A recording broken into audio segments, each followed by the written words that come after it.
Hello and welcome back to my YouTube channel.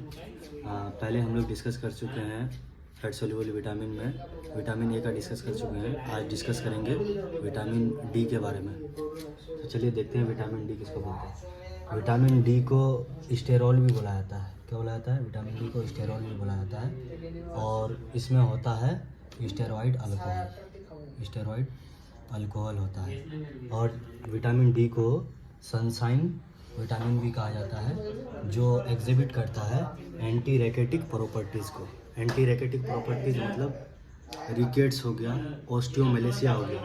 Rickets जो है बच्चों में रिकेट्स होता है, और ऑस्टियोमेलेसिया जो है अडल्ट में ऑस्टियोमेलेसिया होता है। ऑस्टियोमेलेसिया मतलब वीकनिंग ऑफ बोन होता है। क्योंकि वीकनिंग ऑफ बोन इसलिए होता है जब विटामिन डी का डिपोजिशन नहीं हो पाता है बोन में, तब वो क्या होता है कि बोन वीकनिंग हो जाता है। कैल्शियम और फास्फोरस, कैल्शियम और ये दो जो है केमिकल्स जो है ये बहुत ही इम्पोर्टेंट है। ये सीरम जो है बहुत ही इम्पोर्टेंट है। जब ये इसका डिपोजिशन हमारे बोन में नहीं होता है तब हम लोग को ऑस्टियोपोरोसिस या फिर ऑस्टियोमेलेसिया बोलो, और ये अडल्ट में होता है। और ये जो है रिकेट्स जो है इसमें होता है, इन्फेंट्स में होता है। तो चलिए, विटामिन डी का दो टाइप्स है। विटामिन डी का दो टाइप्स है। एक का नाम है विटामिन D2 और दूसरे का नाम है विटामिन D3। विटामिन D2 का एक दूसरा नाम है जिसको कहा जाता है एर्गो कोलेस्ट्रॉल। एर्गो कोलेस्ट्रॉल कहा जाता है। ये एर्गो कोलेस्ट्रॉल जो है दो चीज़ों से मिलकर बना होता है। पहले इसको जो एर्गो कोलेस्ट्रॉल जो है पहले इसके फॉर्म में रहता है, एर्गो स्टेरॉल के फॉर्म में रहता है। और एर्गो स्टेरॉल जो है दो मॉलिक्यूल से मिलकर बना होता है। एक है फंगी और दूसरा है एर्गो स्टेरॉल को हम लोग कंपाउंड बोल सकते हैं, क्योंकि दो मॉलिक्यूल से मिलकर बना होता है, दो चीज़ों से मिलकर बना होता है। एक है फंगी और एक है यीस्ट। जब यीस्ट और फंगी पर अल्ट्रावायलेट लाइट पड़ता है तो केमिकल ट्रांसफॉर्मेशन होता है। केमिकल ट्रांसफॉर्मेशन होने के बाद एर्गो स्टेरॉल जो है बदल जाता है।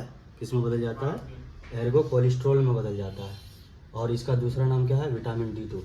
इसका सोर्स क्या है? ये फाउंड पाया जाता है प्लांट फूड्स में पाया जाता है, जैसे कि फंगी हो गया। अब फंगी लाइक जैसे मशरूम हो गया, इसको फंगी को हम लोग मशरूम भी बोल सकते हैं। और फोर्टिफाइड मिल्क में पाया जाता है। और फोर्टिफाइड मिल्क हमको कहाँ से मिलता है? सोया मिल्क, आलमंड मिल्क और ओट्स मिल्क। ओट्स मिल्क मतलब आप बाजरा सुने होंगे, गांव में बाजरा बोलता है जिसको, ओट्स बोलता है, इंग्लिश में ओट्स बोलता है। तो उसी से मिल्क बनता है, उसी को बोलेंगे ओट्स मिल्क। और विटामिन D3 जिसका दूसरा नाम है कैल्सीफेरॉल, इसका सोर्स है, मैं आपको ऐसे बता देता हूँ, आप लिख लेना।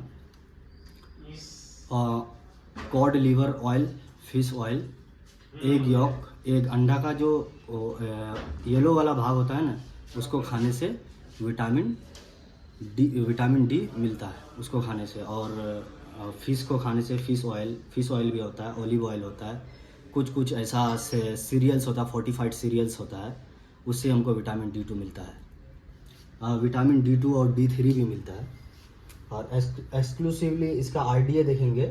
ब्रेस्ट फीड इन्फेंट जो बच्चा होता है उसको कितना RDA मतलब डेली उसको कितना रिक्वायरमेंट होता है, तो उसको एक इन्फेंट्स को जो अभी ब्रेस्ट फीड कर रहा है मदर से, तो उसको 5 mg चाहिए। और इंटरनेशनल यूनिट में उसको 200 इंटरनेशनल यूनिट चाहिए, 200 इंटरनेशनल यूनिट। और एक अडल्ट के लिए RDA होता है 400 इंटरनेशनल यूनिट मतलब IU। और 10 mg मिलीग्राम में होता है, 10 mg होता है। और एक mg बराबर होता है 40 IU मतलब इंटरनेशनल यूनिट होता है। और विटामिन D जो है, विटामिन D, ये D3 जो देख रहे हैं, ये D3 में जब लाइट जब एक्सपोज करता है, अफेक्ट करता है हमारे स्किन में, तब ये कैल्सीफेरॉल जो है विटामिन D3 का काम करता है। और यही विटामिन D3 जो है हमारे बोन के लिए बहुत ही लाभदायक होता है, बेनिफिट्स होता है। और यही विटामिन D3 जो है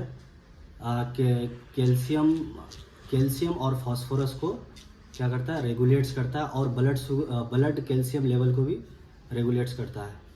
और ये जो है विटामिन D जो है ये इनहिबिट करता है किसको, सेल प्रोलिफरेशन। आप 12 में पढ़े होंगे सेल प्रोलिफरेशन क्या होता है 12 में। और ये करता है, क्या करता है, इन्हेंस करता है किसको, सेल डिफरेंशिएशन को, अलग अलग टिश्यू बनाने का बनाता है। ये अलग अलग टिश्यू को भी बनाता है और ऑर्गन्स को भी बनाता है, बहुत सारे ऑर्गन्स को। तो आज यहीं तक विटामिन D का, और अगली बार हम लोग मिलेंगे विटामिन E के साथ, जो कि है फैट सोल्यूबल विटामिन। और ये भी है फैट सोल्यूबल विटामिन, ये भी है। वह फैट सोल्यूबल विटामिन में आता है क्या क्या आता है, A, D, E और K आता है। तो हम लोग 2 विटामिन को डिस्कस कर चुके हैं, एक विटामिन A हो गया और विटामिन D अभी जो पढ़े।